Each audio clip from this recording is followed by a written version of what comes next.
We learn about history not to just go, oh, wow, that happened. That was crazy. Well, there's no lessons to be learned here.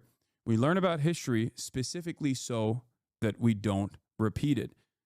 A lot of people don't understand this when it comes to the prosecution of a genocide. That is so crazy. One last note that I want to mention before moving on to Trump administration's insane domestic policies is this incredible analog from history. As the Associated Press reported that Israel is cutting off its electricity supply to Gaza a week after cutting off all supplies of goods into the territory, Israel sought to press Hamas to accept an extension of the first phase of their ceasefire, reneging on the previous three-phase ceasefire agreement that Hamas had initially put forward, that the Brandon administration had claimed Israel had put forward, that Israel has refused to recognize in perpetuity. And the analog here is from World War II. That's right. On April 19th, this is what Dan Cohen is saying. On April 19th in 1943, German Nazis, unable to combat the Jewish resistance of the Warsaw Ghetto and its tunnel network, cut off electricity, water, and gas soon after they burned the ghetto down. He says Zionist Israel is today's Nazi Germany. I've talked about the Warsaw Ghetto uprising quite a bit as a very apt analog into understanding what has happened in terms of Palestinian resistance, in terms of Palestinian militancy. Okay? I'm going to read this choice quote from the article from the Jewish Historical Institute talking about the Warsaw Ghetto uprising and what the Nazi government's response was to the Warsaw Ghetto uprising, also in Arabic known as the Warsaw Intifada. On the same day, 19th of April, General Jürgen Stroop replaced Lieutenant von Sammarn-Freckenegg. Germans entered the ghetto again to meet the resistance on the corner of Nalevki and Geja on Muranowski Square, and they were defended by revisionists from the JMU who had machine guns, or who had one machine gun. After the first day, the insurgents lost one person while Stroop 12. This was a definitive victory for the Jewish fighters, the Jewish resistance. The next day brought combat into the brushmaker's workshop. The gate at the Wolova Street was rigged to blow up. The bomb exploded when the Germans tried to enter the building. At the second attempt, they managed to circle a group of insurgents. Michael Klepfiz distracted the Germans to help his comrades escape. He died of machine gun fire. For his courage, he received the Virtuti Militari Order. And after a bunch of fighting that took place, two flags, a white and red and blue and red one, were placed on Muranowski Square. Germans tried to negotiate with the fighters, and after failing to achieve an agreement, they cut off electricity, water, and gas in the ghetto area. 1-1. 1-1. Obviously, Israel's awful, but I really don't like the Holocaust comparisons. It downplays how awful the Holocaust was. Yeah, no, I don't care that you have an issue with that. I don't care that you take issue with that. Dan Cohen himself is Jewish, making this comparison, and I think it's a perfectly apt comparison. The only reason why it hurts your feelings is because the genocide during the Holocaust, the genocide of the Jews, was completed. That's the only difference here. So yes, the entire point of the entire reason for learning about history, specifically the Holocaust, which is one of the most studied atrocities, okay? But the entire reason for learning about it is so that we don't repeat it again. That's what never again is supposed to imply. Okay? Never again doesn't mean, oh, this will never happen again and it only happened once and it never happened before. There is no exceptionalism that I will entertain in this process.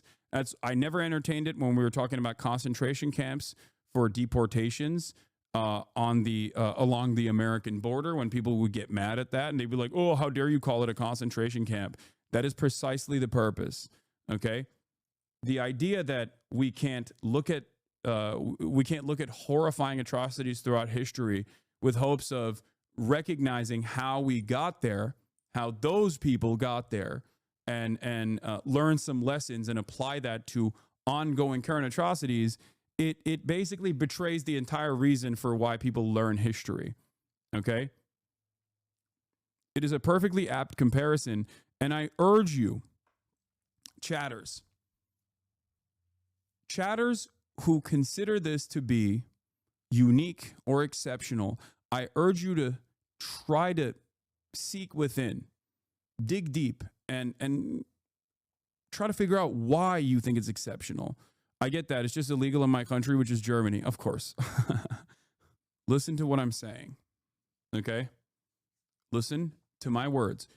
Why does it feel like this is inappropriate in terms of comparison when there is a direct parity here? Okay? We learn about history not to just go, oh, wow, that happened. That was crazy. Well, there's no lessons to be learned here. We learn about history specifically so that we don't repeat it. A lot of people don't understand this when it comes to the prosecution of a genocide, right? Nowadays, there is at least some legal structure that has been created to prosecute genocide. Now, obviously, it's somewhat of a toothless institution, whether it's the International Court of Justice or the International Criminal Court, as we've seen, especially when it comes to directing the legal crosshairs at America or an extension of America like Israel or even America's allies in the Western world. Having said that, the reason why we have a prosecutorial apparatus for figuring out how genocide is being conducted and focus on intentionality rather than the raw numbers is because the entire goal of this regulatory body is to stop it before it finalizes. Does that make sense? Because if we were to only prosecute the genocide after it has been completed, well, then far too many Palestinians will have been ethnically displaced and ethnically cleansed. And one might even say that that has already happened, right? There is some uniqueness, exceptionalism to the Holocaust from a historical perspective, but comparisons are not inappropriate. Equating may be considered inappropriate given the context, but generally it's a significant event to point to because most people understand it. We just need to be careful not to trivialize or downplay the Holocaust. I don't think you are, by the way. Yes, I will never downplay or trivialize the Holocaust. But in terms of the mechanized atrocities, in terms of the mechanized death and destruction that took place in the Holocaust, obviously in the aftermath of the Holocaust, there were these agencies that I'm talking about that were put in place so that there's international law. There are rules of warfare that changed in the aftermath of World War II. So living in the world where we have these rules in place, okay, it's not going to be, especially with the internet, especially when you can like see it happening in real time and completely understand what's going on in a way that like the rest of the world was kind of oblivious to in World War II in Nazi Germany until they arrived at the concentration camps. Like obviously Israel still has limitations in this process. The only exceptional thing about the Holocaust is that it happened in the Imperial Core.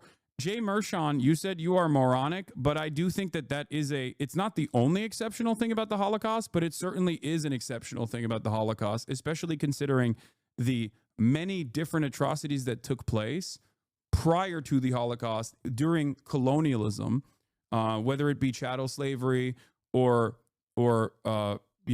a lot of Belgian missions in African states, German missions in African states as well. Like all of these things that took place were comparable in almost size and scope as well, but it is not regarded in the same way as the Holocaust because the Holocaust was implemented by a Western nation against people that were not considered in the in-group white at the time, certainly by the German state, but everybody else considered them to be a part of the imperial core in that regard.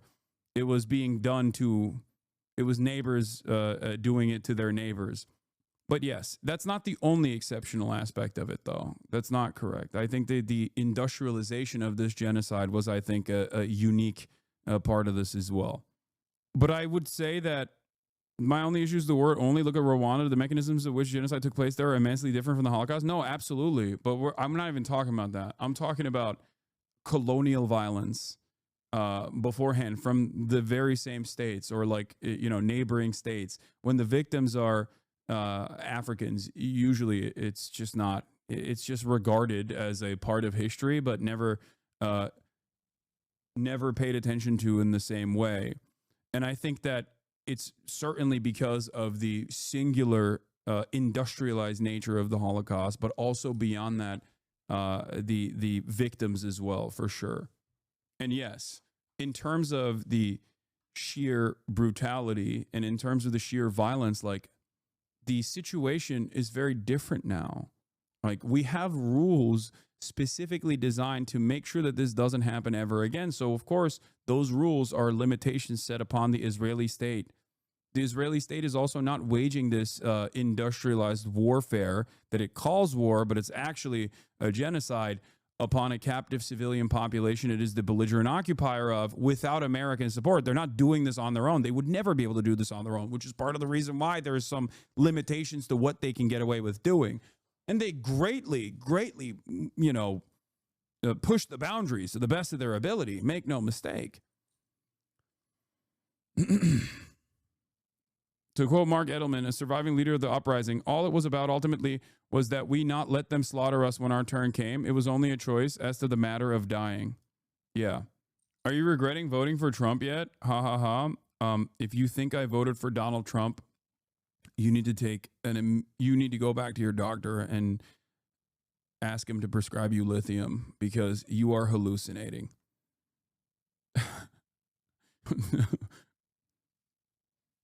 Straight up. All right.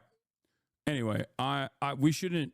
The reason why I brought the Warsaw Ghetto uprising as a 1-to-1 analog is because, understandably, people pushed to the brink in the Warsaw Ghetto took matters into their own hands with the limited resources that they had, and they were right to do so.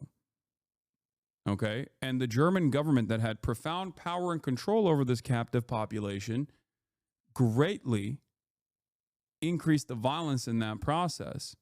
It's an apt comparison to any kind of Palestinian militancy that has evolved throughout time and become more violent as a direct consequence of how violent the apartheid administration has been.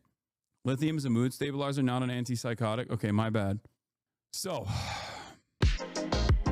God damn, dude. Holy shit.